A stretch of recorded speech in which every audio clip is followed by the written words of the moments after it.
فرمانا قبل اس کے کہ گفتگو کا آغاز ہو وجہ وجود کائنات فخر موجودات سورہ بنی آدم روح روان عالم انسان عین وجود دلیل کعبہ مقصود مخزن اجناس عالیہ معدن خصائص کاملہ نسخہ کیمیاء سعادت تکمیل دلائل نبوت کوثر عرص قیامت سلسبیل باغ جنت آب حیات رحمت ساحل نجات امت روح جسم حیوان آشنائے دریائے عرفاں سرور مملکت نبوت سلطان کشور رسالت نبی کی فطرت ذول رحمت انیس الغریبین رحمت للعالمین جناب صلی اللہ علیہ وآلہ وسلم کی عبقری و بے کس پناہ بارگاہ میں درود پاک کا نذرانہ پیش فرمائے. اللہ رب محمد صلی اللہ علیہ وسلم نحن عباد محمد صلی اللہ علیہ وسلم. ایسا کوئی محبوب ہوا ہے نہ کہیں ہے, ایسا کوئی محبوب ہوا ہے نہ کہیں ہے, بیٹھا ہے چٹائی پہ مگر عرش نشیں ہے. گلاب محبوب کے لیے, چمیلی محبوب کے لیے, نسرین و نسرن محبوب کے لیے, جوہی و سوسن محبوب کے لیے, مگر چارہ کرے انسانیت کے لیے جو محبوب ہر دوسرا ہے. صرف گلاب نہیں, صرف چمیلی نہیں, صرف نسرین و نسرن نہیں, صرف جوہی و سوسن نہیں, بلکہ محبوب خدا کے لیے ہمیں کہنے میں حق بجانب ہے. زمین و زمان تمہارے لیے, مکین و مکان تمہارے لیے, چنین و چنا تمہارے لیے, بنے دو جہاں تمہارے لیے, ذہن میں زبان تمہارے لیے, بدن میں اعجا تمہارے لیے, ہم آئے یہاں تمہارے لیے, اٹھے بھی وہاں تمہارے لیے.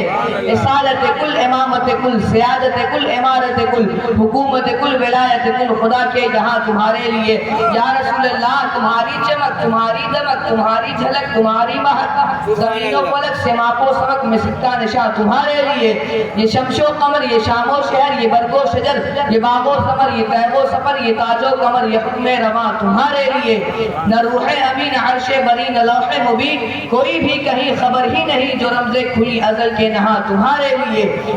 جنام چمن, چمن میں سمن, سمن میں پھبن, پھبن میں دلہن, سزائے محن پہ ایسے منن, یا امن و اما تمہارے لیے. خلیل و نجی, مسیح و صفی, سبھی سے کہیں کہیں بھی بنی, یہ بے خبری کہ خلق پھری کہاں سے کہاں تمہارے لیے. اشارے سے چاند چیر دیا, چھپے ہوئے خور کو پھیر دیا, گئے ہوئے دن کو عصر کیا, یہ تاب و تماں تمہارے لیے. صبا وہ چلے کہ باغ پھلے, وہ پھول کھلے کہ دن ہو لیوا کے تلے, سنا میں کھلے رضا کی دعا تمہارے لیے. حضرات محترم, آج اس نور بار اور کیف آورت سے دستار بندی بنام شان محمد کانفرنس میں مجھے اور میرے جملہ رفقہ درس کو مجمع علماء محضر فضلاء اور حضور مشایخ الفضلاء میں میرے مرشد کریم چراغ دودمان رضا حضور جمال ملت اور دیگر مشایخ و علماء کرام نے قیاد و دستار ہند سے نوازا ہے. بارگاہ الہی میں سجدہ شکر پیش کرتے ہوئے بانی و نازن اعلیٰ حضور وقار اہل سنت حضرت علامہ الحاج محمد اظہر خان حبیبی مصباحی و دیگر اساتذہ دارالعلوم محمدیہ کی محترم بارگاہوں میں شکر بشکرانہ نذر کرتا ہوں. اور بڑی ناشکری ہوگی کہ مادر علمی دارالعلوم محمدیہ کے سرپرست اعلیٰ ہمدرد سنیت جناب محمد افسر امام صاحب کا شکریہ ادا نہ کیا جائے, جنہوں نے بانی ادارہ قاضی شریف ادارہ شریعہ ضلع جہان آباد میرے والد محترم کی از ابتدا کا علم شروع سے لے کر اب تک مضبوط رفاقت نبھائی, اور جب بھی جہاں بھی اور اپنی جیب خاص سے خطیر رقم دے کر دارالعلوم کو پروان چڑھایا ہے, اور جب بھی جہاں بھی مسجد و مدرسہ کو ضرورت پڑی انہوں نے تن من دھن سے اپنے آپ کو پیش کیا. اللہ دونوں جہان میں ان کے اس نیک عمل کا بہتر بدلہ عطا فرمائے اور ان کے جذبے کو اسی طرح جوان رکھے. حضرات, آپ کی نگاہوں نے بے شمار کل کارخانے دیکھی ہیں,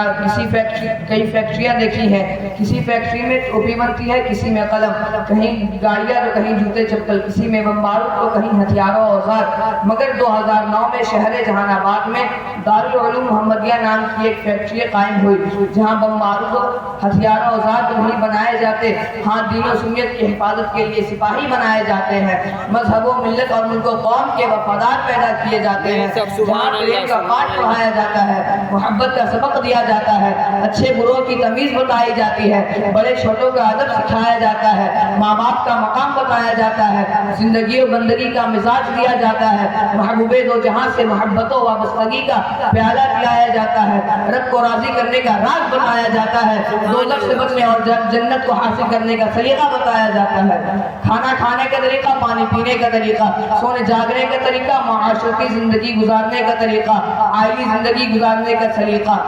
حضرات آج ہر طرف عریانیت ہے، بے حیائی ہے، ننگاپن ہے، گناہوں کا بازار گرم ہے، دنیا کھلٹ ہے، مگر یہ فیکٹری جو ہے لوگوں کو گناہوں کے بازار سے نکال کر نیکیوں کی منڈی میں لاتی ہے، فکر راضی و شعور غزالی کا امین بناتی ہے، چادر زہرا کا محافظ اور دلق اویس کے حرمتوں کا پاسدار بناتی ہے، چارہ گر انسانیت کا پیغام اگر کہیں سے کما حق نشر کیا جا رہا ہے تو وہ یہ مدرسہ ہے، ہمارے لٹے ہوئے علمی اثاثے کا نگہبان ہے یہ مدرسہ، ہماری تہذیب و ثقافت کی زندگی کی علامت ہے یہ مدرسہ۔ یہ مدرسہ جو دنیا کے ڈھب سکھائے نہ سکھائے، قرآن سکھاتا ہے، اور قرآن کیا ہے سنجیدگی سے سنے، سوچے اور سمجھے۔ ہم نے عالم تصور میں آقا رحمت صلی اللہ علیہ وآلہ وسلم سے پوچھا، سرکار اس خاکدان گیتی پر سب سے بہتر کون ہے؟ بلڈنگ بنانے والا، مارکیٹنگ پروجیکٹ بنانے والا، بم بارود ہتھیار و اوزار بنانے والا؟ تو ہم نے کہ دائی نے فرمایا، نہیں تم میں سب سے بہتر وہ ہے جو قرآن سیکھے اور سکھائے، خیرکم من تعلم القرآن وعلمہ۔ اللہ کا کرم ہے، مدرسہ نے مجھے اور میرے جملہ رفقا درس کو سکھایا ہے اور ہم نے قرآن سیکھا ہے۔ ذرا غور کریں انسان کے بارے میں دنیا کا نظریہ کیا تھا؟ نظریہ یہ تھا انسان تدریجاً انسان بنا ہے، انسان ارتقاء کے نتیجے میں انسان بنا ہے، انسان حوادث کی ٹھوکریں کھانے کے بعد انسان بنا ہے، انسان سمندروں میں رلنے والے پتھروں کی طرح سے موجوں کی تھپیڑوں کی بنیاد پر انسان